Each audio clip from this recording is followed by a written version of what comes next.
My name is Linda Polman. I'm a freelance journalist. I'm based in Amsterdam in the Netherlands. But I travel abroad a lot because my subject is abroad. Since the beginning of the 1990s, I've been following international military and humanitarian interventions.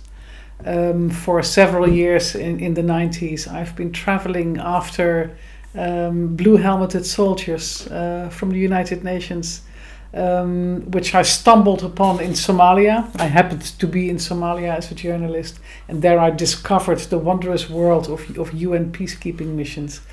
So the things that I found out about peacekeeping missions, I wanted to test in other countries if the procedures, the failures, the possibilities and the impossibilities of UN peacekeeping missions was the same in Somalia as in other countries. So after Somalia, I went to Rwanda to see what Blue Helmets were doing there, and I went to Haiti to see what they were doing there. And then I ended the UN soldier story in Sierra Leone, where I slowly shifted my focus to what was happening around UN soldiers, which was international humanitarian interventionists, the international aid organizations. So this is what I've been doing in the past 2 decades already. See how we in the West intervene in somebody else's war, either military or humanitarian. About the military interventions and about UN peace operations, what are the main failures or challenges that you've seen in Somalia and then in Rwanda and Congo and Sierra Leone? Well, what I found, for me, that was a great discovery at the time. What I found was that the UN is actually a powerless organization. It has no money of itself. It has no power of itself. It cannot decide anything. If you see blue helmet soldiers somewhere, then it is because the UN was told to send them. It is not because the UN found it necessary. It was because the UN member states and the most powerful member states decided that for their own reasons, for their own agendas, it was important to send those blue helmet soldiers there. And the UN, the only thing that the UN can do is say, yes, sir, we will find those soldiers. So the powerlessness of the United Nations and the power of the UN member states, the states especially that man the UN Security Council, that powerlessness totally surprised me. And what surprised me next is that the UN still gets blamed for all the UN failures, even if it was not the UN to have decided where to send those soldiers, with what mandate, with what budget, and with which soldiers. Even if it was not the UN who decided that, the UN would still be blamed for the failures. The operation in Somalia in the 90s went down into the history books as one of the UN's biggest failures, where in fact it was not the UN at all who was failing, it was the UN member states who left the UN there without any backbone, military backbone, without any budget, without any power against the Somali warlords. And still we all believed that it was the UN's failure.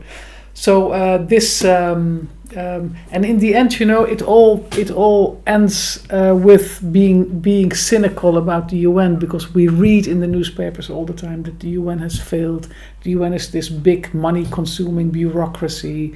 There's no point in having the UN. It only costs money, you know. This whole skepticism about the UN, this whole cynicism about the UN, will in the end destroy the UN in its entirety. And I think that we should prevent, because the UN is all we have in the end. So this is what I looked into in how the power mechanism worked. I went for the book that I wrote about UN peacekeeping.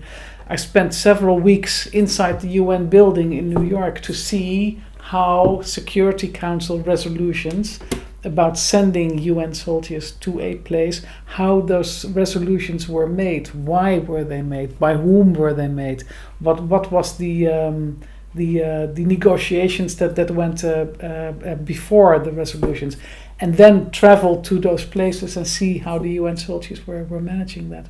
And so how were those resolutions made? One American diplomat inside New York, inside the building, told me that I didn't want to know how those resolutions were made, because UN resolutions are like sausages. If you know what's inside them, you never want to eat them again. But if you actually study how the resolutions are made, then you see it's politics. It has very little to do with the UN mandate of protecting the people of the world, of balancing peace and war.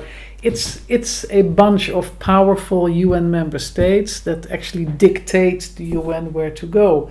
And if America found it necessary to send a UN peacekeeping mission to Haiti, then Russia would say, we will only agree if you give us a peacekeeping mission in Georgia, for example. So it's bargaining. It is negotiating about amongst powerful states who would use the UN as their foreign policy instrument. And can you give an example of how this bargaining among UN member states works out in the locality of a peace mission? Well, that means that for their agendas and for their purposes, UN member states decide that Rwanda should have a UN mission, and then you send UN soldiers into a situation that they can do nothing about. It was really dangerous. UN soldiers are often sent into places that are really dangerous and very confusing and big chaos, and then you send those soldiers there so as international community you can actually present yourself and say, look, we did something about it. We sent a peacekeeping mission, so you cannot blame us for just standing by and doing nothing. We are acting here. We sent blue helmet soldiers. But in fact, you are sending traffic cops into a war zone. You are sending men without proper training, without proper equipment, with a mandate that limits them to very, very small possibilities to actually do something. So you send them as a powerless force into very, very dangerous and complicated situations.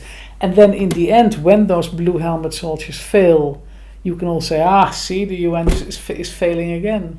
So it is a totally unfair situation in which the UN is not given the chance to actually win the battle there, because they don't have the mandate and they don't have the money.